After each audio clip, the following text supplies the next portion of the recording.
Hey guys, so every year on my birthday I like to set a bunch of goals. For the last, I think since I turned 25, 26, I have always set the number of goals that I was turning that year.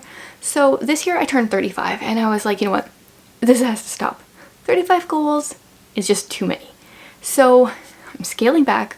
I'm setting 10 goals this year and my birthday was a month ago already and I've only now figured out my goals, so I have 11 months left and I really want to get to these goals.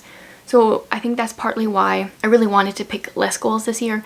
When you have like 30 plus goals, things get on there that I wasn't very excited about and I kind of forget about them.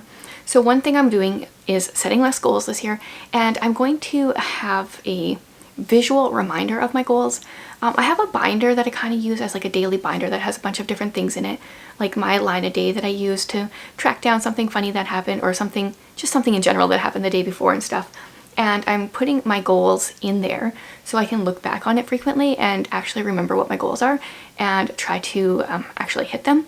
I think that will be huge to have that visual reminder. I know some people like to do if you do daily or monthly goals, you can have a spreadsheet or some kind of tracker, but I'm not good at goals that you have to do repetitively necessarily, check off. So I think the way I'm going to do it will work for me, but it might not work for everyone. Anyway, so I have 10 goals.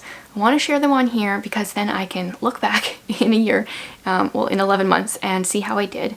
And also just maybe some accountability. There might be some things here where, actually I do have a few questions with some of my goals, so maybe you can help me with them in some way. Okay, so my first goal, the one that I have thought about for months that I knew was going to be on this list, is to read the Bible chronologically. So for the last few years, I've been reading through the Bible in somewhere between 60 and 90 days, once a year. And I have found that I really like this format.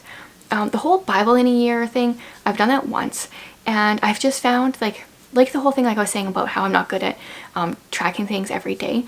I'm not good at reading the Bible in a year. I can read the Bible every day, but I get bored on a plan like that or something. I don't know, it doesn't work for my brain. I like to read books in a more condensed time. So I want to read the Bible in probably 60 to 90 days, but chronologically this time. Now, I am very much a paper book kind of person. It does annoy me. I wish I was more of a digital reader. So I was thinking about buying a chronological Bible, and I am looking for suggestions because when I've looked so far, my preliminary search, most of the stuff that I'm finding is they come as Bible in a year, so they have your daily reading for the day. But if I'm only going to be reading it in 60 to 90 days, it seems kind of pointless to have it like that. So I would like an ESV or CSB would be my preferred version. I guess I could do NLT just for flow, and because I'm not studying it. When I study my Bible, I like ESV or CSB, but for reading purposes, I guess something like the NLT might work as well. But where it's not broken down chronologically. So if you guys have a suggestion for that, please let me know. Okay, my second goal is to wear more dresses. A few years ago, I did this. One of my goals for this year was to buy some skirts and wear skirts. I'm wearing a dress right now. You actually can't tell. It looks just like a t-shirt. It's a t-shirt dress, obviously. But I feel better in dresses and maybe skirts if I can find some good ones. But I just have gotten really lazy over the last year and a half and haven't really been wearing them. So I have a few ordered that are coming, and I hope to maybe order some more for the winter and stuff, because it gets really cold here in the winter and it's a really easy excuse to not wear them. But I'm hoping to wear more dresses. If I had to put a measurement out there, because sometimes that's a problem with goals, is I like to set them, but I don't always like them to be measured. But I would like to wear dresses 50% of the days. So maybe I should make a tracker for that. And half of 365 days, I would like to wear dresses. I guess half of whatever 11 months is, I would like to wear dresses. And then kind of on top of that second goal is my third goal, which is it's kind of not related, but it's kind of related. I want to make an apron. So I watch Lisa from Farmhouse on Boone, and she always has these cute little aprons, and she has multiple sewing tutorials available. And I'm thinking if I'm wearing dresses more, especially if they're not so patterned and stuff, I definitely want to be wearing aprons when I'm in the kitchen. I cook a lot because Jared is celiac, and we have a variety of food sensitivities, so it's easier just to make our food ourselves. so I don't want to ruin all my clothes. So I would like to make a couple different aprons, but my goal is to make at least one, and then probably use some of her tutorials. I don't know, I haven't really shared this before, but my degree is actually in home ec education, so like sewing and baking and cooking, and I'm not really that great at any of those things, but I can definitely like handle an apron. Then my fourth goal is to live more in the present. I think this is kind of just like an annual goal. It can be easy to get caught up in my own life, be selfish, and think about the next thing, but I want to try to live in the present. I don't think I can like track this one in any way. You know, you can't be like, okay, yeah, I lived in the present today, check. But it's something that like overall I hope by the end of the year, I feel like I have lived more in the present in this last year. Number 5 is to make 20 homeschool products. So recently I started up my homeschool online shop again, and it's been a fun creative outlet for me. As much as I would like to do more like handicraft sewing kind of things, it's not necessarily the stage in life where I'm at right now, I feel like, but digital products are a little easier because like the mess is easier to clean up.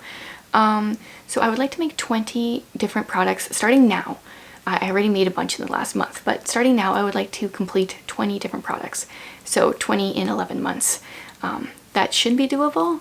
And I guess that's another thing too. I can easily check those ones off. So that'll be really nice to have for my visual tracker. Another one that's easy enough to track is my next goal is to make 52 videos. I'm kind of scared to say this one. I want to make 52 videos on each of my 3 YouTube channels. Why do I have 3 YouTube channels? I don't know. Because I have one about books, and bookish people don't want to know all the other things. So I have one about homeschooling, but like homeschool people don't want to know all the other things. And this one is just like a fun catch-all, everything else that's not really books or homeschool related. And so 52 videos, see, like when you add those up, do I really want to make that many videos? I'm going to try. I'm going to try to make 52 videos, which would equal 1 a week, but there might be some weeks where I take a break and some weeks where I do 2. So I like annual goals, number totals instead of like weekly totals. So 52 videos per channel. Yeah, that's 156 videos in 1 year. I can do that, probably. We'll see. Kind of related to the videos thing is I want to batch my days for my next goal. So I find kind of what works with the flow and the rhythm of our home is the mornings are more like intense with kids, homeschooling, like some kind of food prep. I can be baking or making lunch. And the afternoons kind of tend to be more like downtime, nap time, quiet time, friend time for the bigger kids. And so I would like that to be my work time. And then in the evening, I would like to be more like family time, rest time, reading time, that kind of thing. So I would like to be more intentional with that. Number 8, this has kind of been on my goals for the last few years, every year, is to get family photos done.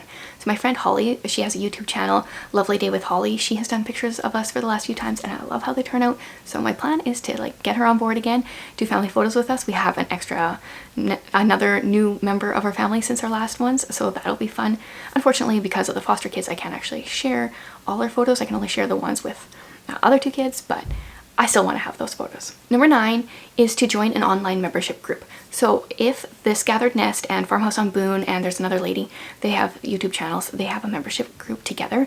If they open up their waitlist again and accept new members, I would love to join that one. Or else I'm thinking Sally Clarkson's membership group. One of those I think I would like to join at some point this year. And then the last goal that I have is to make upgrades to our yard. So I'm going to keep this broad, but specifically what I would like is to make our front yard grassless. This has kind of always been our goal, but we're waiting for like money to do that. And also the inspiration, because I kind of don't know how to do that. So I need to go on Pinterest a bit. So we'd like to do that. And I'd also like to put a little greenhouse in our backyard because I think that would be so good for having our compost in there in the winter and starting like our seeds earlier and stuff. I think that'd be a lot of fun. So those are my 10 goals. I'm going to write them out. I'm going to put them in my binder, and hopefully a year from now, 11 months from now, I can check in and let you know how they've all been. If you set goals on your birthday or even at the beginning of the year, let me know how you're doing. How do you track them? I would love to hear that. Thanks for watching, guys.